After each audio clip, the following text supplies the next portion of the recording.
என்னென்றால் blood transfusion act அல்லது blood donation act இந்தியாவுக்கு வரணுன்றது ஒரு நீண்ட கால பொதுமக்களோட கோரிக்கை. இரத்த தானம் வழங்குபவர்கள் காரணம் என்னென்னா, ஒரு இன்ஃப்ளமேஷனோ இன்ஃபெக்ஷனோ ஆக்சிடெண்ட்டோ, ஒரு உதாரணத்துக்கு பாருங்கள், டெங்கு காய்ச்சல் வந்தால் அந்த பிளாஸ்மா மாத்திரம், அதேமாதிரி ரெட் பிளட் செல்ஸ், அதேமாதிரி ஒயிட் பிளட் செல்ஸ், இதை பற்றிய இது வந்து ஒரு ஃபண்டமெண்டல் ரைட், அடிப்படை உரிமையாக ஆக்கணும் அப்படின்னு சமூக நிறுவனங்கள் கேட்டுட்ருக்காங்க.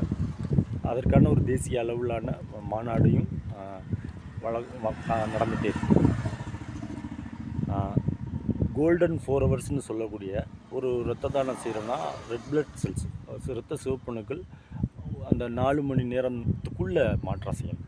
அதே மாதிரி எல்லாத்துக்குமே கோல்டன் ஹவர்ஸ்னு இருக்குது. ஒரு உயிரை பாதுகாக்கிறதா இருந்தால் ரோட் டிராஃபிக் ஆக்சிடெண்ட்டில் அந்த முதல் 4 மணி நேரம், இதையெல்லாம் கருத்தில் கொண்டு தமிழ்நாடு அரசும் இந்திய அரசும் பிளட் டோனர்ஸ் ஆக்ட் அல்லது பிளட் டிரான்ஸ்ஃபியூஷன் ஆக்ட் என்பதை தேசிய அளவில் சட்டமாக இயற்ற வேண்டும். இதில் முக்கியமான அடிப்படை ஸ்பிரிட், உள்ளார்ந்த ஆத்மார்த்தமான ஆர்வம் என்னென்னா, பிளட் பேங்க்ஸ்ன்றது வந்து விற்பனைக்கான ஷாப்ஸ் கிடையாது.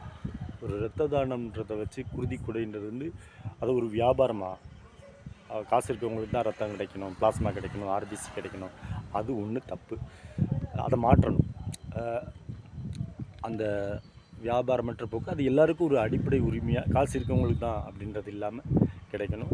அதே சமயம் அதை தவறாக பயன்படுத்தக்கூடிய உடல் உறுப்புகளை களவாடி விற்கிற அந்த கிரிமினல்ஸாகவும் அந்த இதையும் நம்ம வந்து ப்ரொவைசோ கிளாஸில் தடுக்க கடமைப்பட்டிருக்கோம்.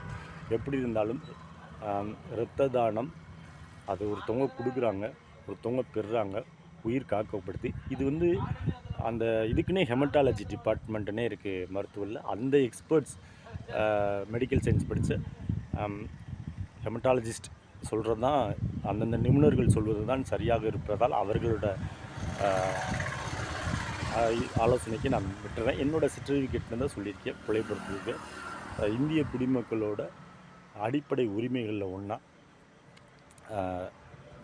Infection, inflammation, road traffic accident, இது மாதிரியான அசாதாரணமான சூழ்நிலைகளில் இரத்தப்போக்கினால் உயிர் கசியக்கூடிய இந்த விஷயத்தில் புரிஞ்சுங்க. இரத்த கசிவினால் உயிர் போகிறது மகப்பேறு காலத்தில் கூட உண்டு. மகப்பேறு காலத்தில் கூட உண்டு. தாய்சேய் நலத்தில் அது முக்கியமான பங்கு. அதனால்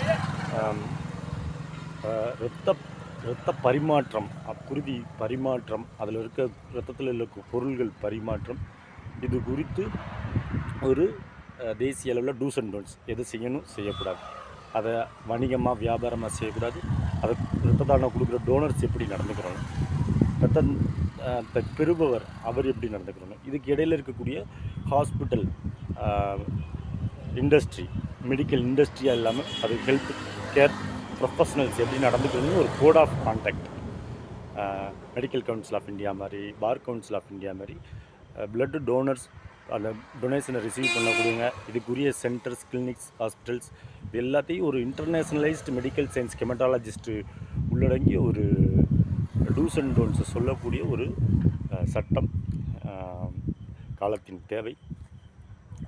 சம்பந்தப்பட்ட மத்திய மாநில அரசுகள் இதை முயற்சி எடுக்கவும், அதற்காக உழைக்கக்கூடிய, இரத்த தானம் செய்யக்கூடிய சமூக ஆர்வலர்கள், அதற்கான ஃபெடரேஷன் அமைப்புகளை மனதார வாழ்த்துகிறேன்.